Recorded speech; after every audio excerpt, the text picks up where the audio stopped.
पहली बात तो ये है कि अभिलाष जी और अजय जी बहुत वरिष्ठ पत्रकार हैं, और अभिलाष जी तो बहुत बारीकी से मुंबई में बैठ के नज़र भी यूपी पर रखते हैं, और इन्होंने कई सारी जो बातें इलेक्शन के दौरान भी कही वो तथ्य साबित हुए हैं।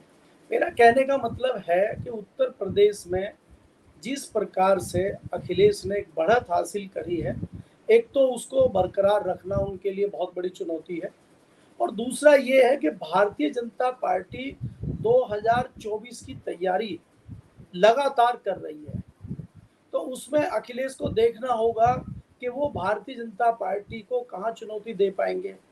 सर्वविदित है कि भारतीय जनता पार्टी किसी भी चुनाव को एक इवेंट के रूप में लेती है, और वो आपको मैं बताऊं, मेरे पास सूचना है इंटरनल भाजपा के लोगों से कि भारतीय जनता पार्टी इस प्रकार से मीटिंग कर रही है अलग अलग स्टेट को लेके, खास तौर पे उत्तर प्रदेश को लेके, जैसे कोई सीईओ अपनी कंपनी की मीटिंग करता है। एक कंपनी होती है जो ऑल इंडिया में फैली हुई है, और उसका सीईओ मीटिंग ले रहा अपने लोगों से कि आपके क्षेत्र में क्या हुआ, आपके क्षेत्र कलेक्शन कितना हुआ, आपके क्षेत्र में कितनी सेल हुई। वो जो है जिले वाइज, विधानसभा वाइज, लोकसभा वाइज, इस तरह से जिम्मेदारी वहां पे तय की गई है और रिपोर्टिंग ली जा रही है सबकी। तो ये जताता है कि भारतीय जनता पार्टी 2024 को लेके कितनी गंभीर है।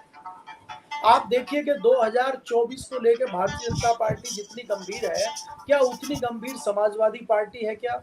क्या उतनी गंभीर कांग्रेस पार्टी है क्या? क्या उतनी गंभीर राष्ट्रीय लोकदल है क्या? क्या उतनी गंभीर मायावती है क्या? तो मैं कहूंगा कोई नहीं है भाजपा के अलावा। और भारतीय जनता पार्टी को कहीं ना कहीं घबराहट और डर भी है कि जिस प्रकार से कई सारे जिलों में भाजपा का सूपड़ा साफ हुआ है, वहां पे लोकसभा में भारतीय जनता पार्टी का कैसा प्रदर्शन रहेगा, उसके लिए भारतीय जनता पार्टी तैयारी कर रही है। और आप देखेंगे कि जो योगी का पहले वाला काल था, जो अभी दूसरी सरकार उनकी योगी 2 शुरू हुआ है, उसमें कई सारी चीजें नई नजर आ रही हैं आपको।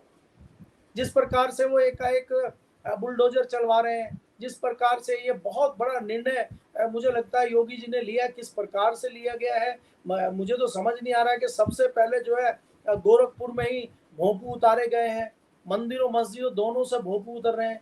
ये बहुत बड़ा कदम है उनका एक मैसेज देने के लिए, और इसी प्रकार का मैसेज, देखिए मैं बहुत बड़ी बात नहीं कहता हूं आपको शिवम जी, बात यह है कि उत्तर प्रदेश में एक मैसेज तो गया ही है जिसका बहुत भारी समर्थन योगी को और भाजपा सरकार को मिला है, क्योंकि वो ये मैसेज देने में कामयाब रहे हैं कि गुंडों का जिस प्रकार से एनकाउंटर हुआ है, उससे कहीं ना कहीं उत्तर प्रदेश में कानून व्यवस्था तो ठीक हुई है। इसको मानने वालों की कमी नहीं है।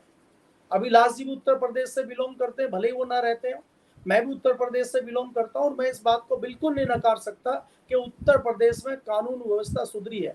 भले ही पुलिस की भ्रष्टता कम हुई हो ना हुई हो, लेकिन आम आदमी में एक मैसेज भारतीय जनता पार्टी देने में कामयाब रही है कि उत्तर प्रदेश में कानून व्यवस्था बहुत अच्छी है। तो इसलिए मेरा कहना यह है कि भारतीय जनता पार्टी 2024 को लेकर अपनी पूरी तैयारी कर रही है, और मुझे दूसरी पार्टियों में कोई सीरियसता नजर नहीं आ रही है कि कांग्रेस, बसपा या समाजवादी पार्टी इसको लेकर बहुत सीरियस है। देखिए मैं एक चीज आपको और बता दूं कि उत्तर प्रदेश में जिस प्रकार से भारतीय जनता पार्टी की सरकार है, तो विपक्ष के लिए मुद्दों की कमी नहीं है। अब अखिलेश यादव सड़क पे अग्रेसिव होकर कब पिछली बार उतरे थे, मुझे तो याद आता नहीं है, शायद अभिलाष जी को याद आता हो या अजय जी को याद आता हो तो ये बता देंगे। क्योंकि जब तक आप एग्रेसिव होकर सड़क पे नहीं उतरेंगे, तब तक मुझे नहीं लगता जनता आपके साथ जुड़ेगी। और एग्रेसिव होकर उतरने वालों के नाम हो यहाँ बहुत सारे गिन सकते हैं आप, चाहे वो मुलायम सिंह यादव हो, चाहे वो शिवपाल हो, चाहे वो दूसरे लोग। देखिए अभिलाष जी ने कहा है कि हिंदू किसी के बाप की बपौती नहीं है कि भारतीय जनता पार्टी करे, अखिलेश जी भी करें।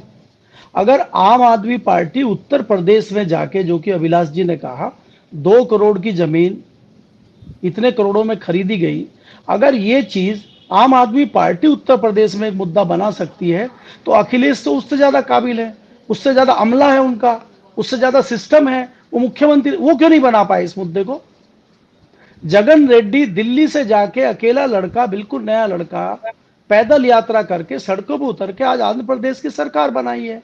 अखिलेश जी क्यों नहीं सड़कों पर उतरते? हमारा कहना यह है कि आपको भारतीय जनता पार्टी से लड़ने के लिए उसी के तरीके से लड़ाई करनी पड़ेगी। वो आप तो लड़ रहे हैं तीर कमान से और वो लड़ रहे हैं जो है AK-47 से, तो कहां से आप जीत पाएंगे? आपको देखना होगा कि भारतीय जनता पार्टी का चुनाव का पैटर्न क्या है, आपको तय करना होगा। आज भी अखिलेश जी को बहुत ज्यादा खुश होने की जरूरत नहीं है जितनी सीटें उनको मिली हैं। वो भारतीय जनता पार्टी के जो विरोधी किसान हो, युवा हो या दूसरे त्रस्त लोग हो, उन्होंने एक ऑप्शन के रूप में अखिलेश यादव को वोट दिया है, क्योंकि उनको पता है कि मायावती है नहीं, कांग्रेस खत्म हो चुकी है, तो वो किसको वोट दें। तो उसमें बहुत बड़ा वोट प्रतिशत ऐसे लोगों का है जो भले ही अखिलेश को नहीं चाहते, नहीं जानते, लेकिन भाजपा से वो नाराज हैं, इसलिए वो अखिलेश को वोट दे रहे हैं। और उनकी कोई गारंटी नहीं है कि वो 2024 में भी अखिलेश को देंगे।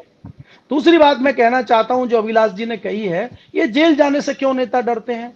अभिलाष जी को बहुत अच्छे तरीके से याद होगा, चौधरी चरण सिंह ने इंदिरा गांधी को जेल भेज के दोबारा प्रधानमंत्री बनाया था।